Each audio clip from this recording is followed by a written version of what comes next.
Jacksons.tv with Coach Greg Jackson. Greg, this last week was pretty phenomenal. Starting off with the MMA Awards, the gym and the fighters, there were several awards. Jon Jones got Fighter of the Year, Donald Cerrone got Breakthrough Fighter of the Year, and of course you got Coach of the Year. What are your thoughts about these awards? Just honored that people think I'm any good coaching, and I'm really proud of my guys for getting those awards. I think I have the best fighters in the world. So yeah, it was just a really special and cool night. It's interesting, but with Donald, he really has really developed into a really exciting fighter, both striking as well on the ground. What do you attribute that development to? Well, I think he's just coming into his time, he had to learn wrestling, he had to get better at his striking, get better at his jiu-jitsu, and so he's just learning and getting better. I think that coupled with his really working on his mind game and getting him just to love fighting and to get out there and do what he loves, I think it has had a big impact this year on him. And also on Saturday night, of course, there was the Ultimate Fighter finale with Jon and Diego. That was pretty amazing, the run that they both had in the Ultimate Fighter and how those fights were finished. Yeah, it was really cool. One thing that I was proud of for my team was we were the first team to get both the Ultimate Fighter titles in one night. And then we also took every single bonus in one night. We got knockout of the night, submission of the night, and fight of the night. So we took both championships for the Ultimate Fighter, and we took all bonuses. So that's a pretty cool accomplishment for our team. And it was also pretty interesting that Jon finished with the knockout and Diego finished with a very nice submission. But it showed mixed martial arts in its entire spectrum, didn't it? I think it did, and it showed that all of our fighters are pretty well rounded. We can roll around on the ground pretty well, and we can punch you in the head or kick you in the head pretty well too. And what's interesting, even though Johnny Bedford is not a Jackson fighter, he's appeared on Jackson's MMA series. He's fought on the series. So did Diego, and we've had other fighters, Sean too, yeah, come up from the Jackson's MMA series. Next month is Jackson's MMA Series 7. The headline's going to be Watterson against Rael. What do you think about Watterson coming back now? Well, Michelle had her kid, and so now she's training again, and yeah, it'll be exciting to see, if she can pick it right back up where she left off and train hard and fight hard, and yeah, it's going to be a lot of fun.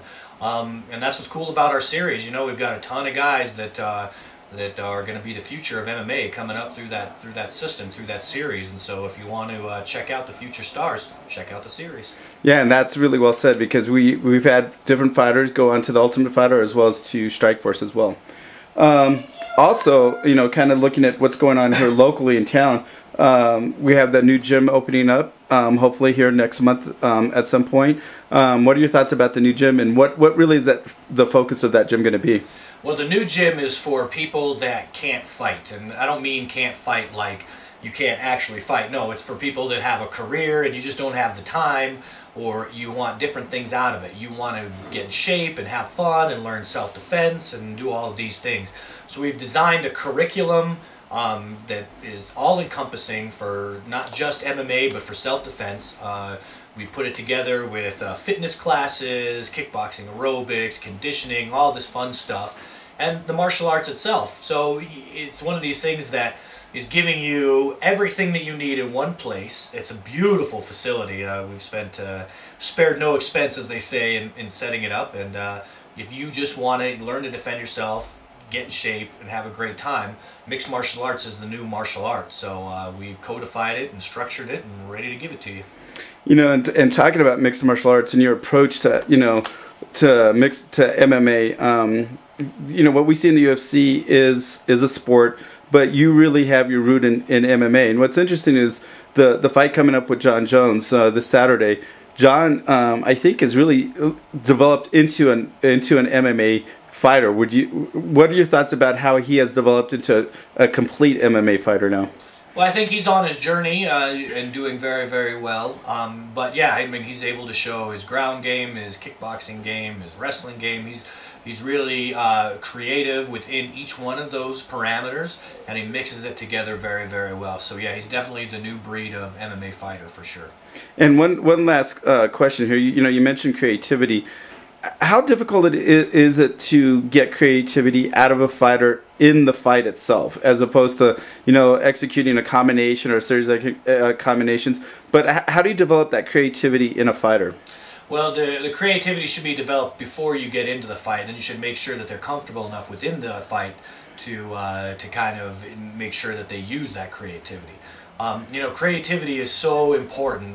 We all need a muse in our life, you know, something that you can focus on and get your fire going and get you creative. And for a lot of people, that's the art itself, that's what really you muse on, and wow, this is so exciting, I can do this way or that this way, or, you know, whatever it may be. And so to get that fire going and to keep it going is part of my job. And, you know, I have my muse, and the fighters have their muses, and you just use that to inspire creativity. Thank you very much for your time. 2011 was a great year, and we look forward to 2012.